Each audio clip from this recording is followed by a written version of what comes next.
बिस्मिल्लाहिर्रहमानिर्रहीम। अस्सलाम वालेकुम students, welcome to Al Majeed academy. आज की इस वीडियो में हम बात करेंगे उर्दू के सब्जेक्टिव पेपर के बारे में, जो कि 2024 का फैसलाबाद बोर्ड का मॉडल पेपर है। इसके टोटल मार्क्स हैं 60, जिसमें आपको दिए जाएंगे टोटल 2 आवर्स एंड 10 मिनट्स। तो सबसे पहले हम देखते हैं इसका जो क्वेश्चन नंबर 2 है। इसमें आपको दिए जाते हैं हिस्सा नज़म में से 3 जबकि हिस्सा गज़ल में से 2 अशार की मुख्तसर तशरीह कीजिए। हिस्सा नज़म में से कुल आपको दिए जाते हैं यहाँ पे 4 अशार और हिस्सा गज़ल में आपको टोटल दिए जाते हैं 3 अशार। तो नज़मों के आपने कुल 3 अशार अटेम्प्ट करने हैं और गज़ल के आपने कोई से 2 अशार अटेम्प्ट करने हैं। तो यहाँ पे इसके जो मार्क्स हैं आपके देखने से सामने लिखे हुए हैं कि हर एक जो आपका क्वेश्चन है यहाँ पे वो 2-2 नंबर का होगा, हर शेर जो है वो 2-2 नंबर का होगा। जो आपका नज़म वाला पोर्शन है इसके अंदर आपने शायर का नाम भी लिखना है, इसके अंदर आपने नज़म का उन्वान भी लिखना है। जो आपका गज़ल वाला पोर्शन है उसमें जस्ट आपने उसका शायर का नाम है सिर्फ वही लिखना है। मुश्किल अल्फाज के माने लिखने की जरूरत नहीं है, डायरेक्ट आप शेर लिखें। मफहूम अगर आपको आता है तो 1 से 2 लाइनों के अंदर उसका मफहूम लिखें और डायरेक्टली अपनी तशरीह जो है उसको स्टार्ट कर लें।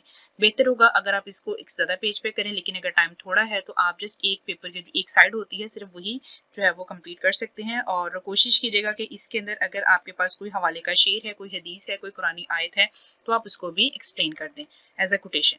नेक्स्ट है क्वेश्चन नंबर 3, जिसमें आपको 2 दिए जाएंगे नसर पारे जिसकी आपने तशरीह करनी है और साथ में आपने खत कशीदा अल्फाज के मानी भी लिखने हैं और इसके साथ साथ आपने हवाला मतन भी देना है। हवाला मतन क्या होता है बेसिकली, जिसमें आपने सबक का उन्वान लिखना है और साथ में आपने मेंशन करना है मुसन्नफ का नाम। यहाँ पे देखिए मार्क्स की डिस्ट्रीब्यूशन कुछ इस तरह है कि आपके जो सबक का उन्वान और जो मुसन्नफ का नाम होगा दोनों का आपको 0.5 मिलेगा। इनडायरेक्टली हवाला मतन का 1 नंबर है। जो आपके खत कशीदा अल्फाज होंगे वो मिनिमम आपको यहाँ पे जो है वो 4 दिए जाएंगे एक पैराग्राफ के अंदर। तो हर एक 2 मानी के जो है वो 1 नंबर होगा, तो इस हिसाब से 2 जो है नंबर आपके वो खत कशीदा अल्फाज के हो जाएंगे और 2 नंबर जो पीछे बचेंगे वो तशरीह के होंगे। इट विल बी बेटर अगर आप यहाँ पे जो एक नस्र पारे की तशरीह है वो तकरीबन 1.5 सफ़े की कर दें। अगेन आप यहाँ पे तशरीह को लिखते हुए इसमें जो हवाले के शेर होते हैं, जो इसके अंदर कुरानी आयत या हदीस कोई भी रेफरेंस वगैरह कोई भी कोटेशन की फॉर्म में कोई भी चीज़ आ सकती है तो आप इसमें लाजमी कोट कीजिएगा। इसी तरह आपने जो क्वेश्चन नंबर 2 है उसको भी अटेम्प्ट करना है। नेक्स्ट है क्वेश्चन नंबर 4, जिसमें आपने अटेम्प्ट करने हैं कोई से 5 सवालात। टोटल यहाँ पे आपको दिए गए हैं 8 सवाल, 3 सवालों की आपके पास चॉइस है। सबसे पहला क्वेश्चन है पब्लिशर लाहौर से दिल्ली क्यों आए और क्या जवाब मिला। क्वेश्चन नंबर 2 है अहले मगरिब और मुसलमानों की कौमियत में क्या फ़र्क है। क्वेश्चन नंबर 3 है प्लेटफॉर्म पर बैठने के मशवरे पर लड़की क्यों नाराज हुई। क्वेश्चन नंबर 4 है सज्जाद हैदरी अलदरम के अफसानों के मौज़ूआत किस अदब से माखूज हैं। क्वेश्चन नंबर 5 है नामदेव मालिक ने इनाम लेने से क्यों इनकार किया। क्वेश्चन नंबर 6 है इंसान को इंसान का इरफान होने से क्या मुराद है। क्वेश्चन नंबर 7 है शायर मंजिल मकसूद पर पहुंचने के लिए पुरुम्मीद क्यों है। क्वेश्चन नंबर 8 है किसान के घर लौटने की जो तस्वीर कशी की गई है 2 सत्रों में बयान करें। अगर आपको 5 से ज़्यादा सवाल आते हैं तो कोशिश कीजिएगा कि एक सवाल एक्स्ट्रा कर दें ताकि अगर प्रीवियस क्वेश्चन में कोई मिस्टेक वगैरह है तो उसको कंपनसेट किया जा सके। नेक्स्ट है क्वेश्चन नंबर 5, किसी एक सबक का खुलासा लिखें। यहाँ पे आपके पास 2 जो है वो खुलासे दिए जाते हैं, जैसे कि यहाँ पे दिया है अली बख्श और मुझे मेरे दोस्तों से बचाओ। जो आपको ज़्यादा अच्छे से आता है आप उसको अटेम्प्ट करें और साथ में आपने इसमें जो मुसन्नफ का नाम है, मुसन्नफ या मुसन्नफा का नाम है वो भी लाजमी लिखना होता है, 1 नंबर उसका होता है। नेक्स्ट है क्वेश्चन नंबर 6, किसी एक अनवान पर मजमून लिखें। मजमून आपको यहाँ पे 3 जो है वो दिए जाते हैं जिसमें से आपने कोई एक अटेम्प्ट करें। जैसे यहाँ पे दिया गया सनत, हुब्बे वतन और पानी की अहमियत, और टोटल इसके जो मार्क्स हैं वो 15 होते हैं।